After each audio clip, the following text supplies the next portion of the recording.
अपने सखाओं के साथ बलदाऊ भैया भी थे। गऊ चराने के लिए गए। महाराज गऊ चराते चराते थोड़ा दूर को निकल गए। सुबह से सांझ हो गई, लेकिन कन्हैया ने खाना नहीं खाया है, भोजन नहीं किया। किसी भी ब्रजवासी ने भोजन नहीं किया। सभी सखा भूखे।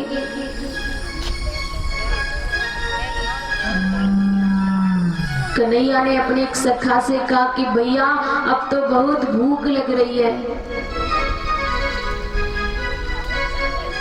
सखा बोले हो तो कन्हैया हम क्या करें, खाना भोजन तो है नहीं। भैया भगवान श्री कृष्ण ने कहा कि सामने जाओ, यहाँ पर एक ब्राह्मण यज्ञ कर रहे हैं। ब्राह्मणों का निवास जब वहाँ रहते हैं तो उनका भी यज्ञ चल रहा है। उनके यहाँ जाओ और हमारे लिए भोजन लेके आओ, खाने के लिए कुछ लेके आओ, भूख लगी है। तो महाराज भगवान श्री कृष्ण के सखा वहाँ जाते हैं। इधर ब्राह्मण लोग अपना यज्ञ कर रहे हैं।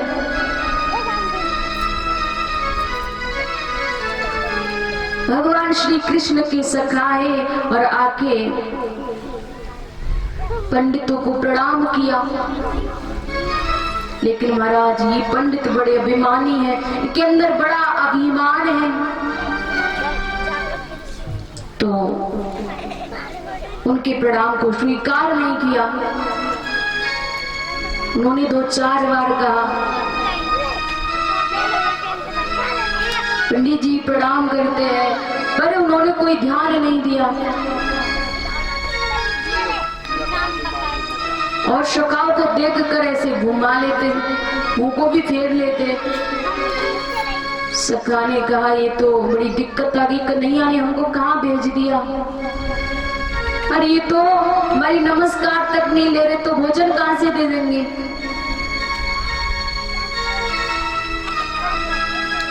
महाराज सखाओं ने कहा पंडित जी हम आपको प्रणाम करते हैं।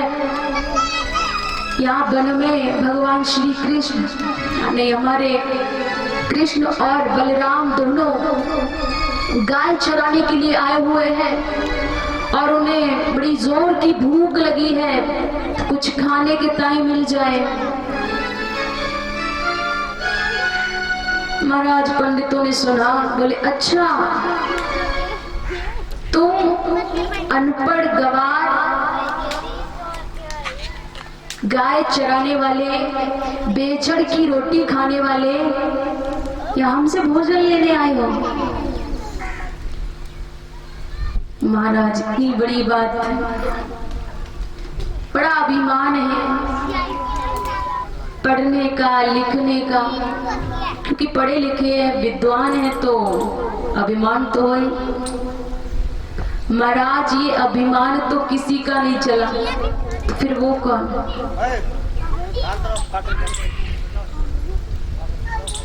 सभी से यही कहना है कि अभिमान किसी भी चीज का ठीक नहीं है, चाहे कुछ भी क्यों ना हो। बहुत से लोग पता नहीं किस किस पर अभिमान करते हैं, बच्चों पर, बीबी पर, घर पर, मकान पर, पैसे पर, नौकरी पर, पता नहीं किस किस पर अभिमान है। या पंडितों को भी बड़ा अभिमान है अपने ज्ञान पर कि हम ज्ञानी और ये कहां से ग्वाली आ गए और हमसे भोजन लेने आए हैं। महाराज इस अभिमान से एक दृष्टांत याद आ गया। एक केवट थे, केवट नाव चलाया करते थे। तो ऐसे ही भागवत चल रही है, ऐसे ही वो कहीं सत्संग में सुनने के लिए गए। अब सत्संग भी 2 प्रकार के होते हैं, 2 मार्ग होते हैं, एक तो भक्ति मार्ग और एक ज्ञान। मार्ग। अब ये जो है वो भक्ति मार्ग है, तो वो केवट सत्संग सुनने गए। बड़े बड़े संत महात्मा ये सत्संग सुना रहे थे, सुन के वो अपने घर आए और केवट का काम है नाव चलाना, तो वो भी नाव चलाया करते थे। तो एक दिन नाव में बैठकर जा रहे थे, सत्संग सुन के आए, वहां से भजन सुना संतों का और उस भजन को गुनगुना रहे थे। संत महात्मा होते हैं, बड़े सुंदर सुंदर उपदेश करते हैं।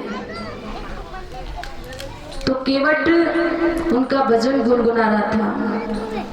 महाराज, आज की दुनिया कैसी है, आज के लोग कैसे हैं, आपको बहुत मिल जाएंगे ज्ञान देने वाले,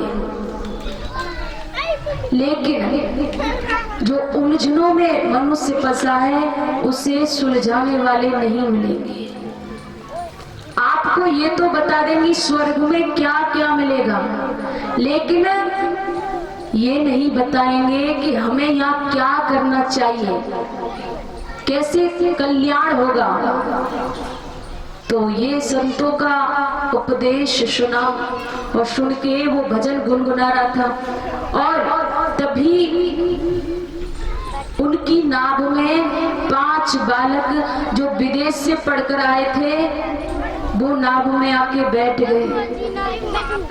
महाराज नाव में आके बैठ गए और केवट के उस भजन को सुन रहे हैं। और केवट कौन सा भजन सुना रहा है, सुनिए जरा।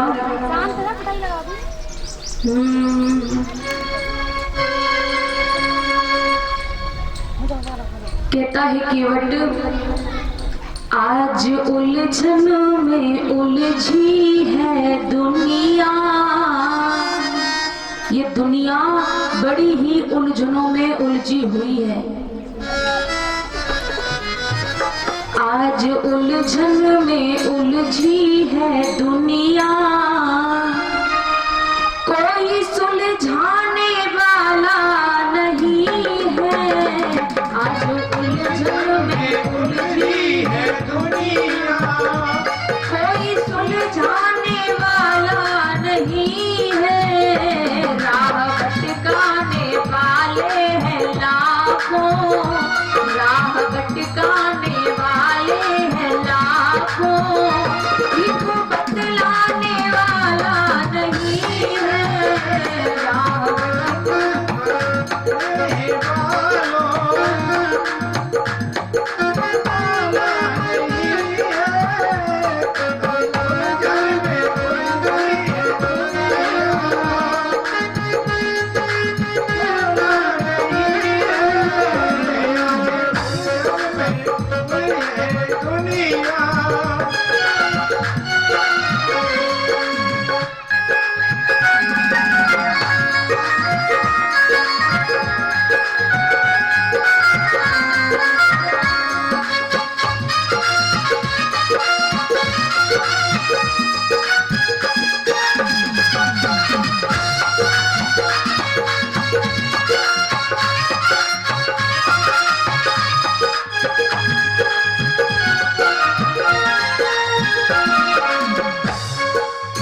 और कहा, स्वर्ग में ये साधन मिलेंगे, ऐसे बतलाने वाले हैं लाखों। साधन मिलेंगे, ऐसे बतलाने वाले मिलेंगे। स्वर्ग में ये साधन मिलेंगे, ऐसे बतलाने वाले हैं लाखों।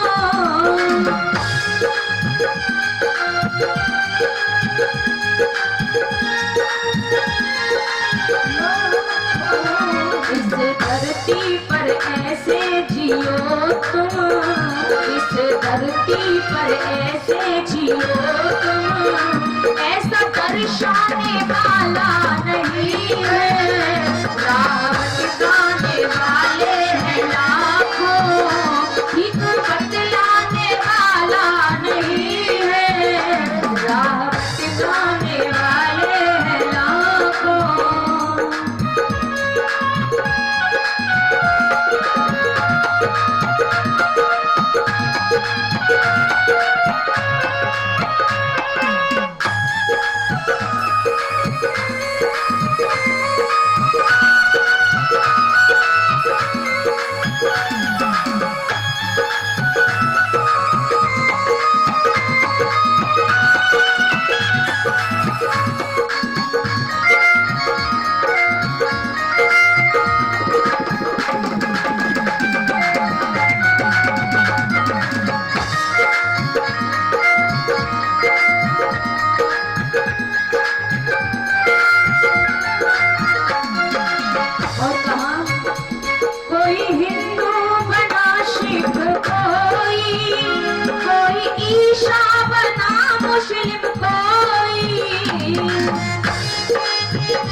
परिवार सब भाई भाई, एक परिवार सब भाई भाई, ऐसा समझाने वाला नहीं है, राह बतलाने वाले हैं लाखों।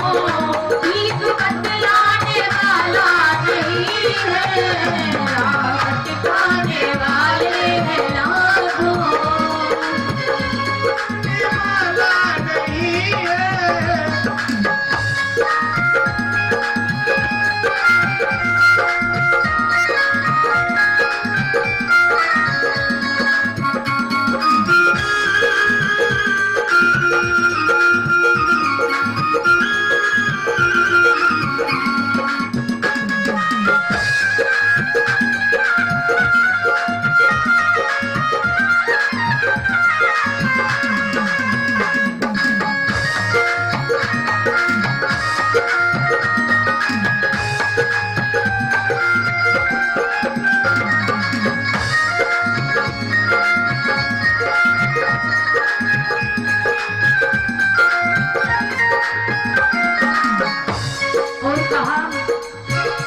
गीत ईश्वर खुदा के हैं गाते, किंतु मानवता यार रही है।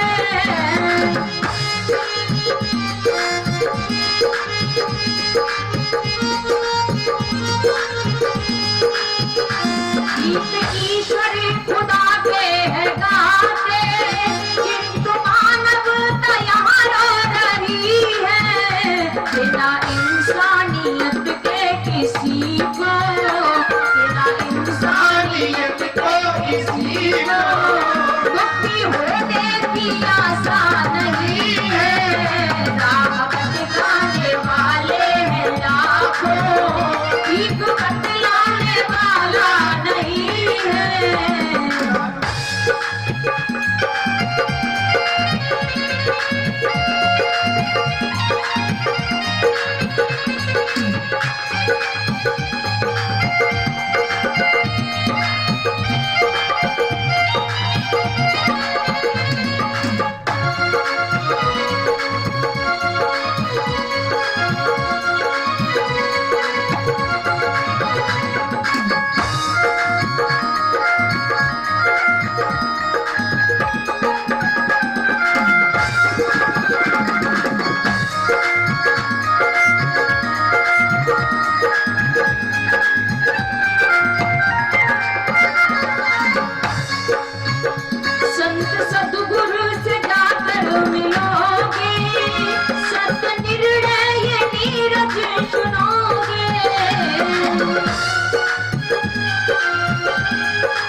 के उलझन दुखों से तरोगे, के उलझन दुखों से तरोगे।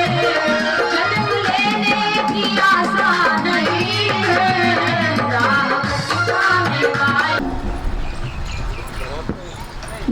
पांचों बच्चे इस भजन को सुन रहे थे और सुनकर हंसने लगे। बोले भैया एक बात बताइए, थोड़ा पढ़े लिखे भी हो या भजन ही गा लेते हो? केवट ने कहा नहीं भैया पढ़ा तो नहीं हो। बोले अच्छा पढ़े नहीं हो, ऐसे ये भजन कहाँ से सीखा? भजन तो बहुत अच्छा है। महाराज दूसरा व्यक्ति बोला केवट भैया एक बात बताओ, थोड़ा तो पढ़े ही होंगे। केवट ने कहा नहीं भैया मैं बिल्कुल नहीं पढ़ा। तो उसने कहा नहीं नहीं ऐसा तो हो ही नहीं सकता, ज्यादा नहीं तो भूगोल तो पढ़ाई होगा। बताओ लंदन की आबादी क्या है? केवट ने कहा भैया जब मैं पढ़ाई नहीं हूं तो मुझे कहां से पता? तो उसने बोला फिर तो जीवन बेकार है तुम्हारा। तब तक दूसरा बोला अच्छा भैया भूगोल नहीं पढ़े, इतिहास तो पढ़े होंगे, बताओ इंग्लैंड में कितने एडवर्ड है? महाराज केवट बोला भैया मैंने आपको बताया ना कि मैं नहीं पढ़ा हूं, फिर आप बार बार क्यों पूछ रहे हो? तब तक तीसरा भैया बोला नहीं नहीं ऐसा नहीं हो सकता, भूगोल नहीं पढ़ा, इतिहास नहीं पढ़ा, साहित्य तो पढ़ा ही होगा। बताओ शेक्सपियर ने कितने नाटक लिखे? केवट को गुस्सा आ गया, अभी बताता हूँ। पहले तो बोला भैया मैं बिल्कुल नहीं पढ़ा, मैंने आपसे पहले ही बोल दिया है। तो सभी ने यही बोल दिया कि जीना बेकार है तुम्हारा। अरे जब तुम पढ़े ही नहीं हो तो तुम्हारा जीवन बेकार है। केवट ने कहा अभी बताता हूँ जीवन किसका बेकार है। महाराज बीच यमुना जी में नाव चला रहे थे तो नाव भंवर में घूमने लगी। पांचों व्यक्ति बोले भैया केवट ये नाव क्यों घूम रही है? बोले भंवर में पड़ गई है, अब आगे नहीं जाएगी। और केवट ने अपने कपड़े उतारे और नाव से यमुना जी में छलांग लगा दी और पार निकल गए। और वो पांचों चिल्लाते रहे ओ भैया ओ केवट हमें बचाओ, कैसे भी बचाओ। केवट ने कहा शेक्सपियर को बुला ले, वही बचा लेगा। और वो पांचों डूबते रहे। तब यहाँ केवट ने कहा कैसे होई पार, कैसे होई पार, फंस गई नाव भंवरिया में। कैसे होई पार, कैसे होई पार, फंस गई नाव भंवरिया में।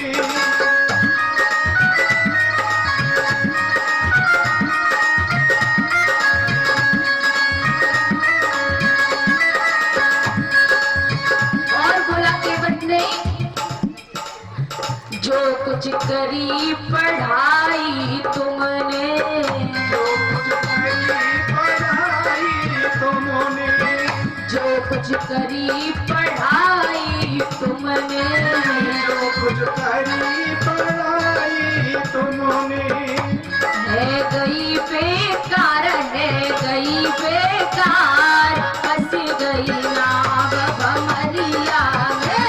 कैसे होए पार, कैसे होए पार, फंस गई नाव भंवरिया में।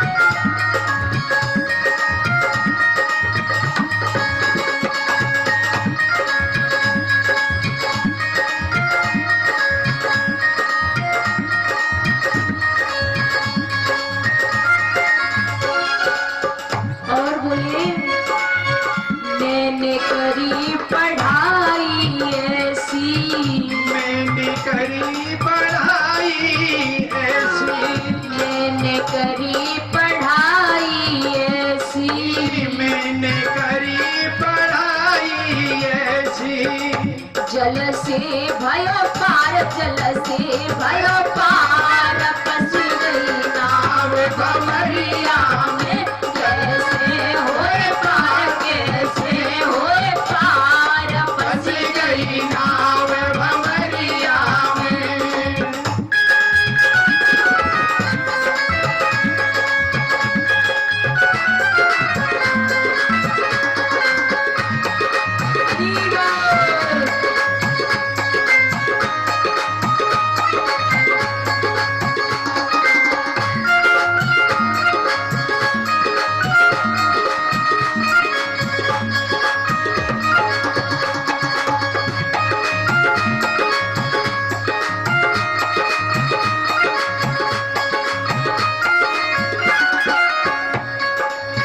अहंकार करके विद्या को,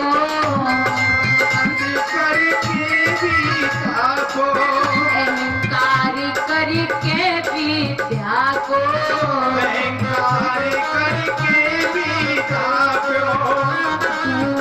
मझधार, तूबे मझधार, फंस गई नाव भंवरिया में, कैसे होए पार, कैसे होए पार, फंस गई नाव भंवरिया में।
नीरज सार यही जीवन का, नीरज सार यही जीवन का, नीरज सार यही जीवन का, नीरज सार यही जीवन का।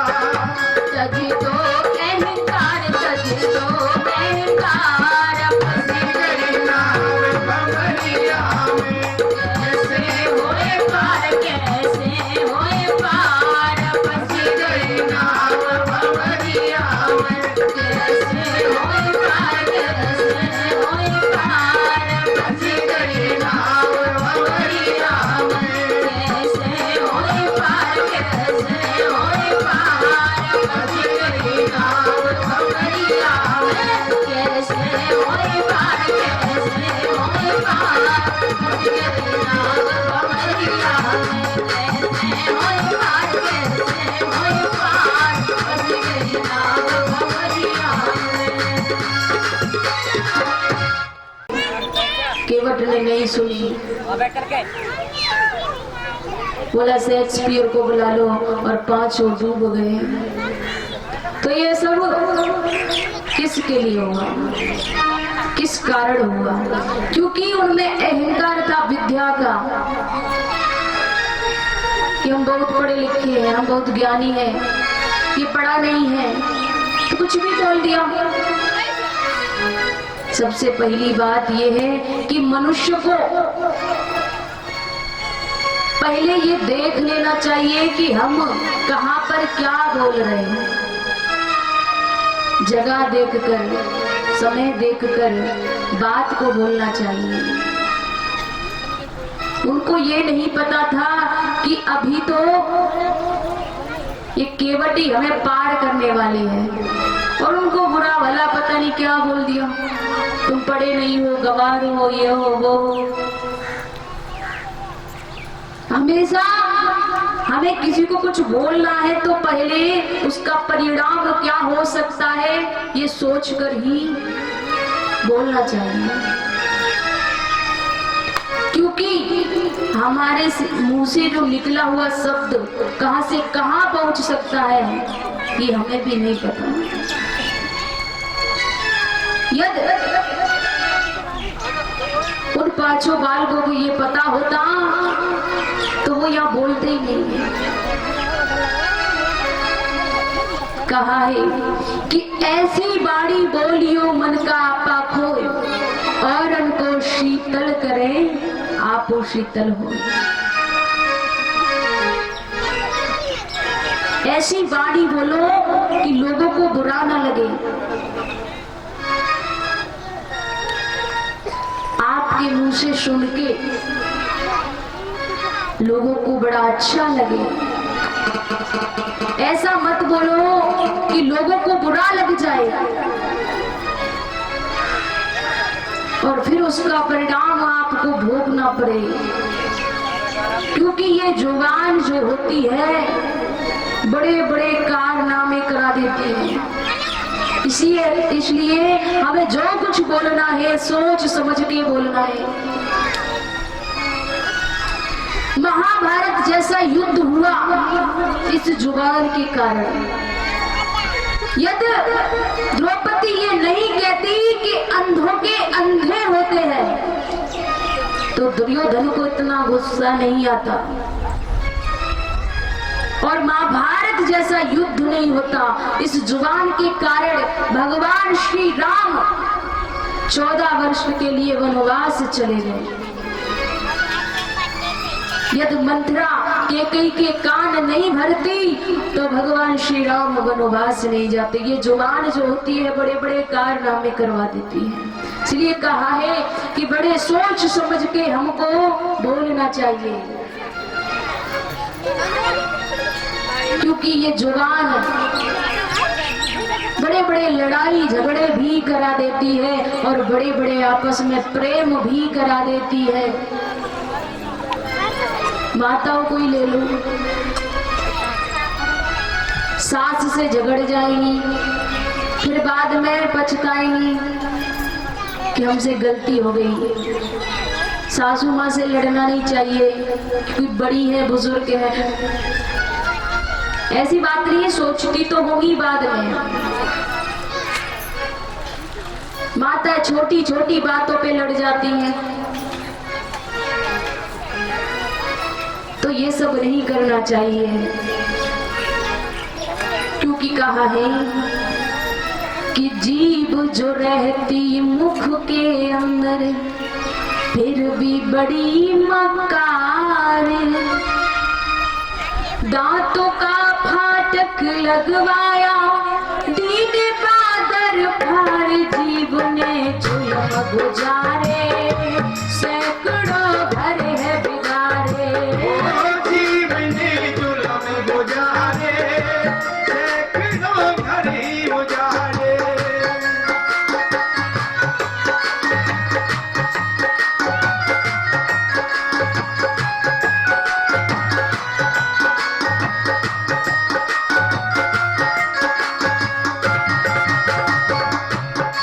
और कहा है जीभ है जादूगरनी, पल में प्रेम बढ़ावे, पल में प्रेम बढ़ावे, एक पल में रारी करावे, पल में प्रेम बढ़ावे, एक पल में रारी करावे।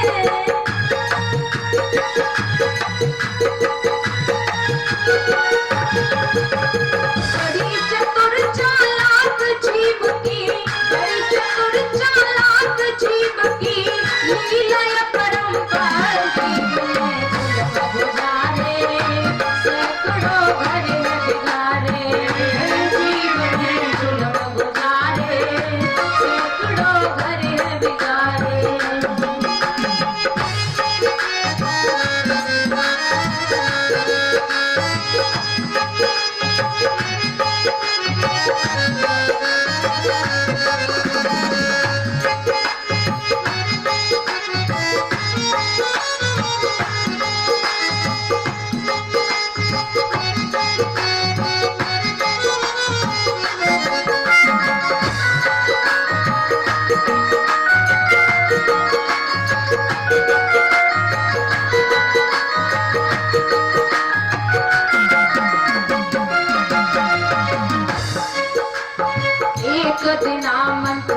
अभी देखो कैसी जीव चली थी, ऊंच नीच समझा करके कई की गोद हरी थी, ऊंच नीच समझा करके कई की गोद हरी थी।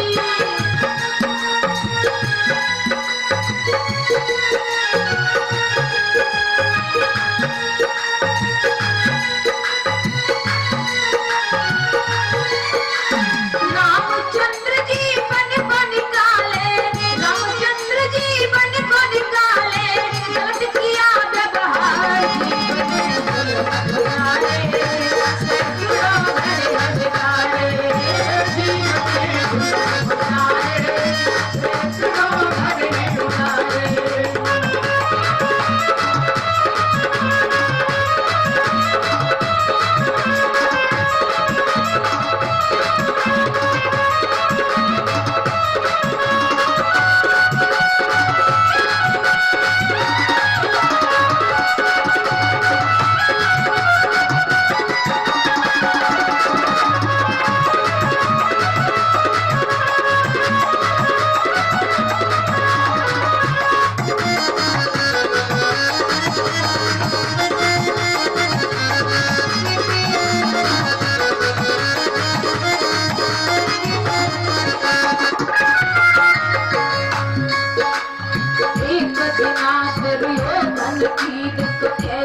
जीव चली थी, धर्म नीति सब भूल गए और अपनी पेज करी थी, धर्म नीति सब भूल गए और अपनी पेज करी थी।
राठौर कहे जीव की महिमा नीरज गावे, अपने स्वाद के कारण देखो जीव जीव मरवावे, अपने स्वाद के कारण देखो जीव जीव मरवावे।